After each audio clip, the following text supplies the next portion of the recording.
Yasas.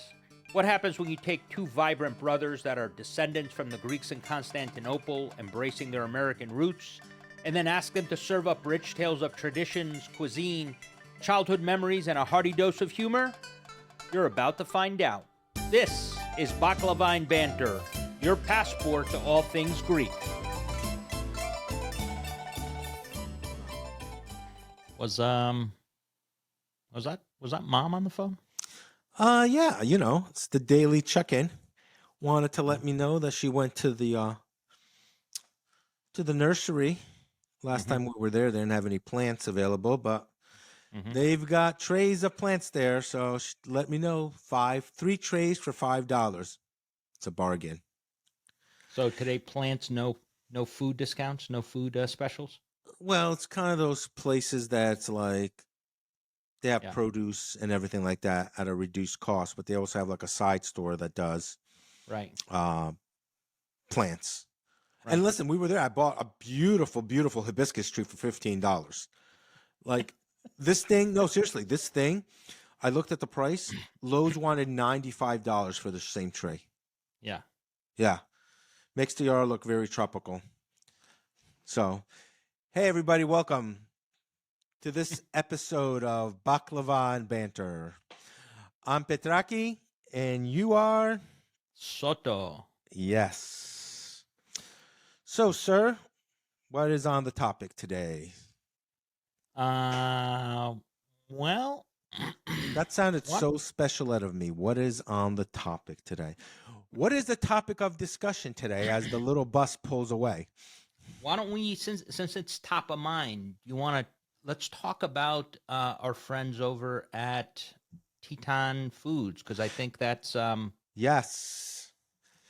So, that's for those of you watching who are not from the New York City metropolitan area, Teton Foods is one of the largest grocers of Greek specialty foods in the United States.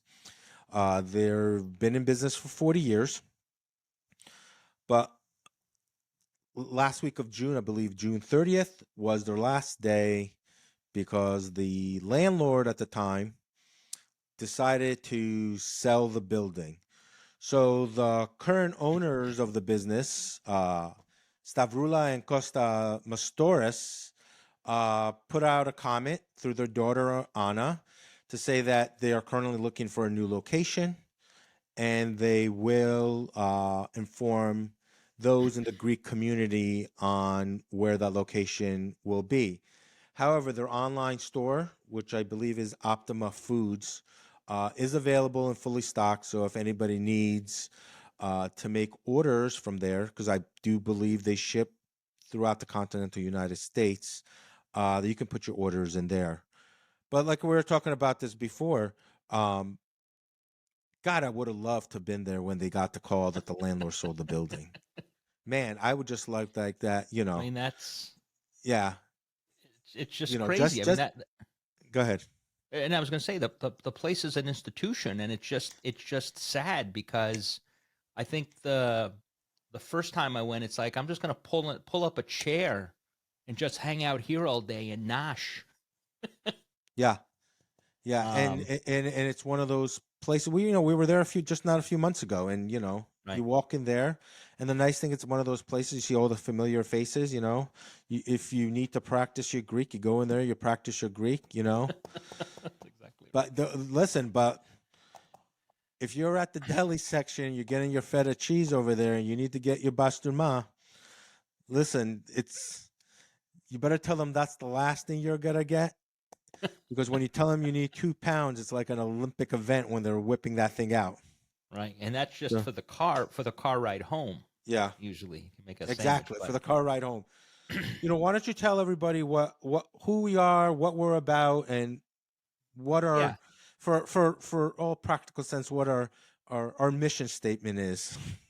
yeah, no, that's fair enough. So we're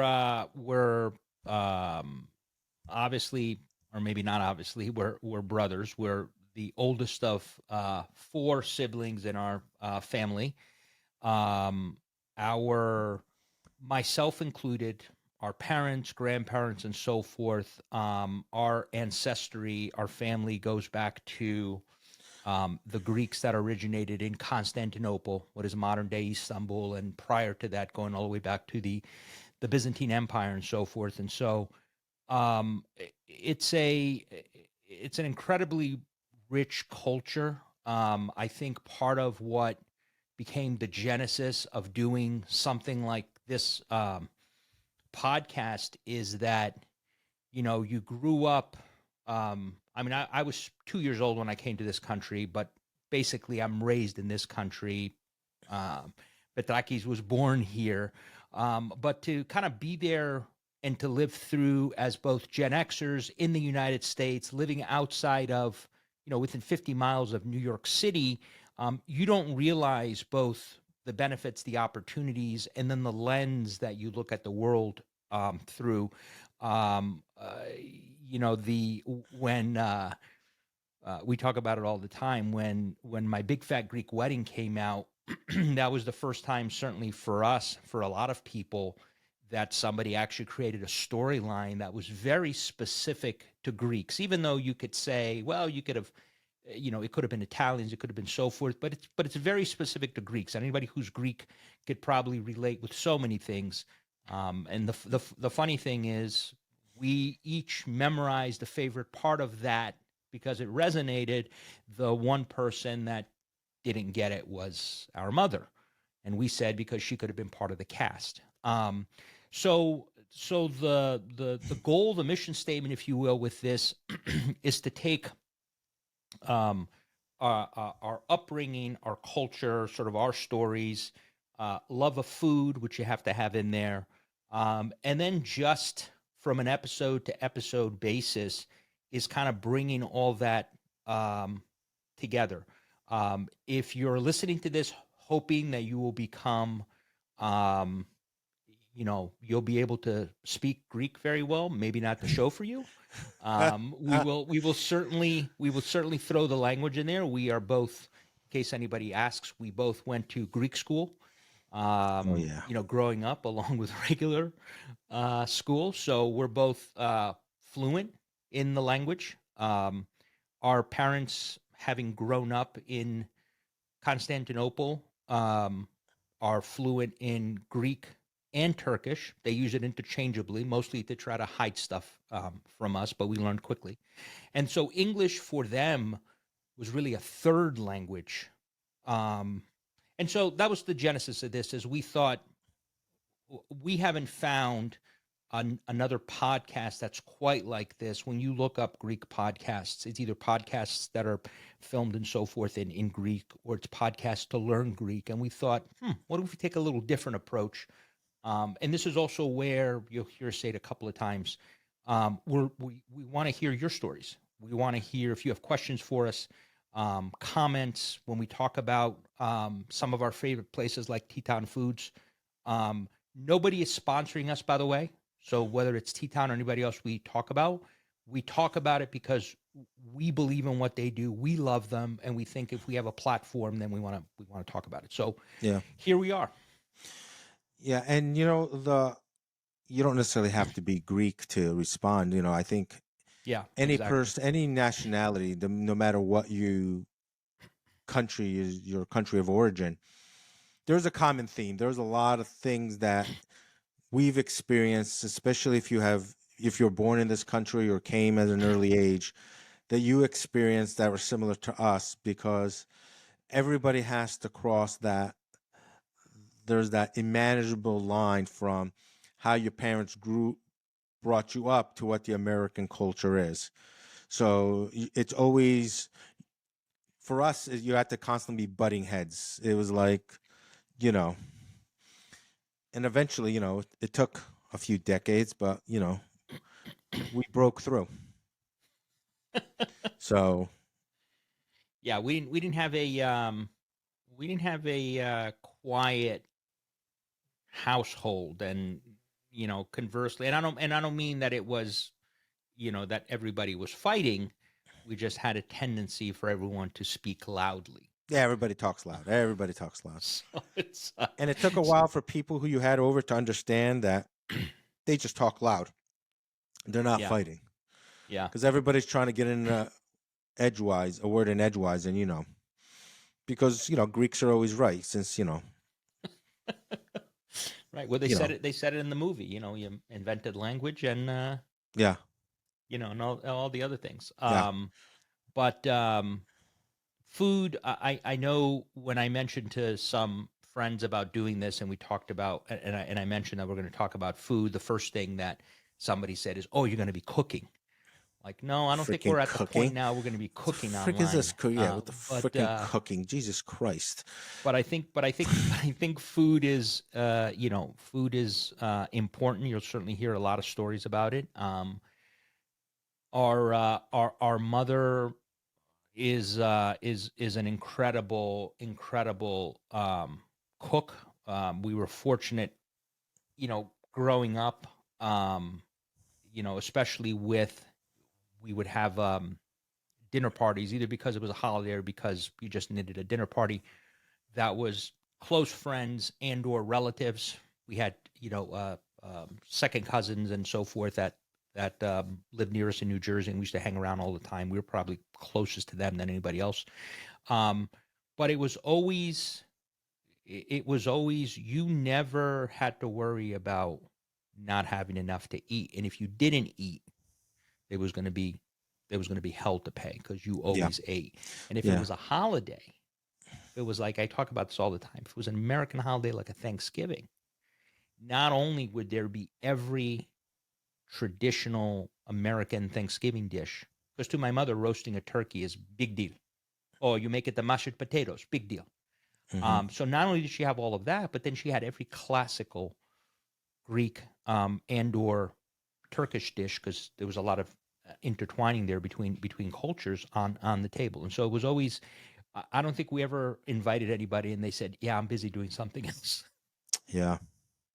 A lot of food, and that's kind of trickled down now that you know the mentality is go home or go big type of mentality, and I think that we've been cross trained in this, so we've learned how to actually put on large events where some people shy away from them. We welcome them. So, but Yeah, anyway, it's we're talking about cooking food. And listen, if any of you listeners want to bake for us, that's right. we will be more than happy if you private message us. We'll give you our address. You know, just nothing with Right. too much sauce. We don't want the boxes to get soggy. So baked goods are always welcomed. You know, Yeah. Yeah. Yeah, you would but it's interesting the the name of the show Baklava and Banter kind of a play on that. But you know, we always had baklava in the house. It seems kind of well, it may be a dust statement, but I tell people this all the time. Remember, you and I used to stay up, so we for a number of years we lived with my with our grandparents, and they had a I don't know what you'd call that, a split level house, but they have a completely finished basement. yeah, And our room for a long time was in the basement. We had our own television, we had our own living area. It was great. yeah. We had a And so bar. we would, what's that? We had a bar. We had a bar. That's right, fully stocked bar. You'd like to think that all we do is all we did was drink, but I can tell you some of the stuff behind the bar was probably there for 15, 20 years. So you probably Yeah, don't want to be drinking it. But we would stay up late. We had our own television, and I remember we used to watch. Remember the original Star Trek series, yeah, and it's about 11:30. You get a little hungry. Everybody's sleeping. You run upstairs. You get yourself a little baklava, and then what goes well with baklava? A glass of orange juice. yeah, So I tell people that all the time, and they go, "What?" yeah, Um, and then if you remember, the other thing is our grandmother really liked her sweets. yeah. Oh She would yeah. buy sweets, and she would Woo. hide them Yeah, in so we had a refrigerator downstairs, refrigerator freezer, and then there was one in the kitchen. And she always used to get, what was it, the ice cream sandwiches. yeah, And if you've ever had an ice cream sandwich, it's like a potato chip. You can't have just one. yeah, So during the course of the evening, we're like, well, I have one of these. I think I'm going to have another. Well, then she'd get up in the morning to have her fix and there'd be Yeah. no ice cream sandwiches. And boy, I'm surprised we didn't get kicked out. Yeah. I like to think that we added a few more years to her life because it was less sugar in her bloodstream. But Right? She was insulin dependent. yeah, But food was interesting. And don't get me wrong, we didn't. It's interesting. You talk about upbringing, and you hear about parents today that actually will um, hide or deny their kids food. And again, I'm not telling anybody how to parent. We didn't eat much, if any, processed food no, or any of that. We had our iced tea, our Lipton yeah, iced tea with lots of sugar in it. We had we some never soda. we never went out to eat hardly. Oh, it was a special occasion, Yeah, and soda and was only for birthdays. that's right. That's right. Yeah, So it was interesting when we think about it, because, or at least when I've thought about it, I told somebody, we ate a Mediterranean diet before there was even yeah, a term for food from that part of the world. But it got tiring. I can tell you, school. We talk about schooling. I was, we were the kids that would go to school with a shopping bag, not a lunch bag or a lunchbox. A shopping bag had grease stains on the outside. Sit at the table.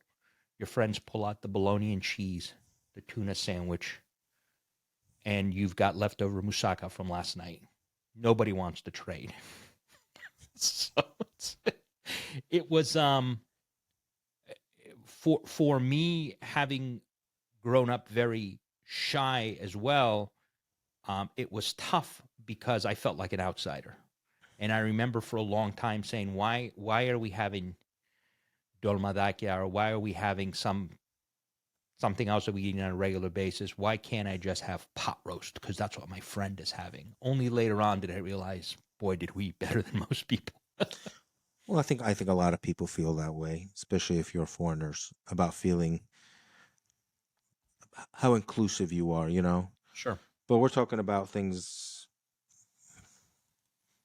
40, 45 years ago. Think about it, how Right. difficult it must be now. You know, for for larger reasons than what we just didn't speak English well.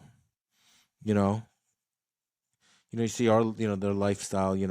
Why, I want those pairs of shoes when you're not getting those pairs of shoes. That's So, right.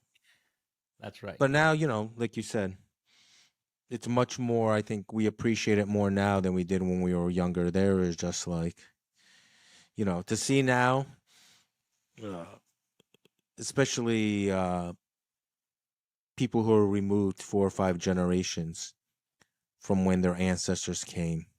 Right. There's a sense of entitlement that is there, you know. Yeah. And we can, and I'm gonna say this, and I'm sure when I say this, people aren't gonna be happy.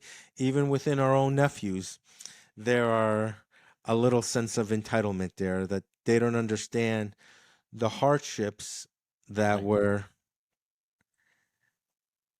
we had for Yeah. them to have the lifestyle in which they live.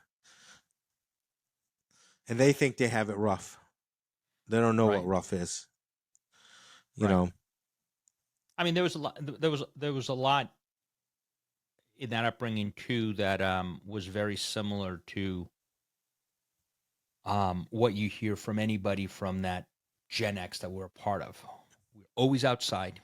Yeah. Well, first of all, my remember when our grandparents retired, my grandfather's hobby. He was a master carpenter. Yeah. So is Um, Jesus. so it's, he was a master carpenter when he when he grew up in Constantinople, and then he joined the army like everybody had to, and so forth. But when he retired in the United States, my grandparents worked at the local hospital as part of the custodial staff. His hobby was basically to plant in almost every inch of the front, side, and backyard, to the point of where if we wanted to go play ball and that ball rolled into one of the into the cucumbers, we would be in trouble. Yeah, it's Um, like go walking into a landmine. that's right. You know.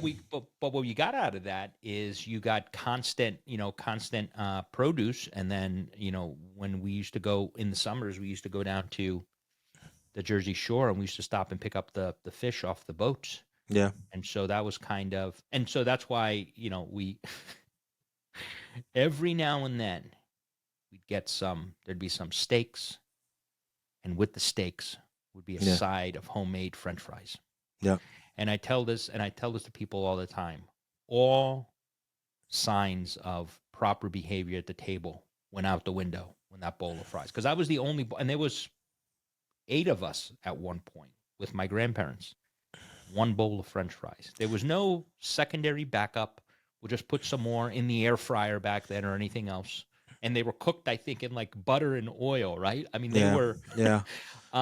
You had to get in and get yours, or that was it, right? You weren't going to get any more, and so it was, it was interesting. But I think at the end of the day, there was definitely for not we certainly didn't um, we didn't grow up wealthy or even maybe middle class, but I think in terms of having roof over our head and food and everything else, we certainly were not poor, but there was also an incredible support system. I mean, aside from my grandparents, Yeah. our church and everything else. So in hindsight, to your point, was we did pretty well. Yeah. I mean, there was times it was more like a penal colony. I mean, you know, like shoe throwing was an Olympic event. Oh, that's a whole episode we can do on the weaponization of the pandofla, or the Yeah. slipper for non-Greek speakers, Yeah. because And the I'm rule pretty and sure. the yeah, you remember we graduated from wooden rulers to aluminum rulers. That's right. So Yeah, to a yardsticks. that So hurt even more. But those slippers, besides being able to throw them with great precision, they must have been from a special supplier where the heels are made from like hard maple. yeah. But this is But where we learned all of our matrix skills, dodging them. um, well, but the other thing that I think we became, and I joke with people all the time, is I think, and especially for being um males, I think we became probably the most domesticated males that I know, because you didn't have an option to not help with cooking or vacuuming, or when our mother had she opened up a custom tailoring shop and dry cleaner, so all of a sudden you can shorten and sew your own clothes and so forth. You had all those needs, and back then was like, "Ugh, I really don't want to be doing this." Fast forward, you're like, I don't need anybody to cook for me. It's nice, don't get me wrong. And again, to the earlier comment, anybody can feel free to send us food. But Yeah. my point is, it's interesting to grow up and see others that um can't do some things that I think to us come so naturally. And I have that upbringing to thank, which again in hindsight is huge. Like you with plants, right?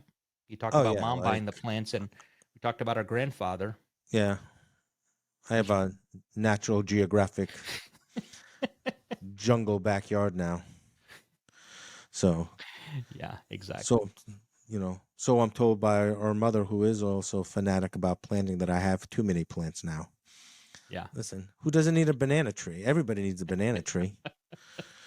It We may piss had off the neighbors, but so be it. What's that? do you remember, as a matter of fact, somebody, one of my grandfather's friends, I forgot who it was. One of my grandfather's friends gave him ducks, like live egg producing ducks. And I think the initial intent is here's some fresh ducks to become meal at some point. And our grandfather kind of, the back of the house when my grandparents bought it had a dog kennel that we didn't have a dog growing up, so he Do you remember what basically the name of was? Remember the name that was on the kennel? no, you mean that was spray You know what I'm painted on talking there? about, right? Yeah. Do you What was the remember it? name? I'll let you tell the story, and then I'll tell you what the name Okay. is. So there was this dog kennel, and so he had planted in and out of that dog kennel because we didn't have a dog. Well, now he has these ducks, so he builds them a duck house on one side of that kennel, and he clips a part of their wings because my grandparents' house, when you went out over the back wall of the property, you went a little further, there used to be an old quarry. I don't think they used it as a quarry by the time that we were there, but and so he was afraid that they would take flight and he would lose them. And so he's got these ducks, and they became trained. Not that he tried to train them. He would open the door in the morning, and they would follow him around, and he would feed them, and they would produce these massive duck eggs. And one time, one of them got enough flight to get over the fence and went down into the bramble bush. And I don't know how, my grandfather climbed down there to save this duck. And the other ducks were all quacking because they were always like an emergency stress beacon or something. But anyhow, he had those ducks for a long time. And boy, I'll tell you, they followed him around like it was some kind of a trick. I think eventually they may have ended up on the plate. But Do you think and I eventually remember what? ended up on the plate. I think so. But so what was on the side of the kennel? So you remember there used to be a door, Right. right? So this kennel had to be there for decades. Yeah, a long time. It's probably built 50s maybe. Yeah. So remember, it was all already rusted over. Right. And then in light letters, somebody took a spray paint and wrote J, That's right. J-A-Y. That's right. That's right. Yeah. But and then one time, speaking of experience with being younger, exposure to live animals. At one point, get up in the morning and remember there was two goats. The goats, We had goats. yeah, that were tied. Yeah, they were tied in the back tree, What? Who had and we're goats? like, We don't remember no goats. Who had we have goats? goats. Oh yeah, yeah. We had it was either I think it was two goats, either a goat and a sheep, something like that. Anyway, Where they are you were living there. at? We had no goats. What are you talking about? Listen to me. Well, I didn't put two and two together because it was really close to Easter. And the next thing I knew, Sure, they those weren't same lambs. they were well, may have been. I thought it was a goat, but anyway, they were I live think animals at one point, and another point they were hanging in the garage, I remember. All right, listen. and then they were on a First spit. of all, I'll post it later. I have a photo of that lamb while we're grilling it. Excellent. There you go. It is a lamb. It Okay, wasn't so it goats was a lamb. Okay, because they were dressing it in the garage. right, exactly. That's what I'm Yeah, saying. Is first it was hanging out by the tree, going, "Oh, we have a lamb." Next thing you know, it's in yeah, the garage. Next thing you know, it's on a yeah. it's on a spit. So that was a little traumatic, to say the least. But It was delicious, though. I'm going to tell you, the trauma. There's not all trauma can be delicious, but that was one delicious trauma. I have to tell you that much. You know. yeah, there is definitely that is the one interesting thing about there are a lot of Greek delicacy foods that I think a lot of people would back away from. Um, you know, use of things like tripe, right, stomach lining and intestines and things like that. That we were exposed to. That's always interesting, but I don't know if it made us more popular or less popular. But Chitlins. um, Is that I what you think, call them? Chitlins, yeah, right? yeah, Hey, listen. Every once in a while, they weren't bad. yeah. You know, we had heart, we had kidneys, we had liver. You know, we had Oh all yeah, the organs. nothing, Mm. nothing went to waste. That's for But sure. nothing says more than tell me about the lamb's Clarice than sucking on that lamb's head. You know. Yeah, it's We were It's definitely silencing the lambs. it's You an know, experience. I guess it's good that we didn't have a lot of like outside of the family friends because I don't think they would ever come over for dinner sometimes. yeah. So But anyhow, so I see we're almost at the end for this episode. I hope you enjoyed it. That's kind of what we're all about. That's kind of what we hope to do over a series of episodes. Did I miss anything? no, just hey folks, if you like what you saw, subscribe up top here, leave your comments down below. We'll answer all your questions, no matter how stupid they are. And until next time, you've been listening to Baklava and Banter. I'm Petraki. And I'm Soto. Yasas. Have a great day, guys. Take care.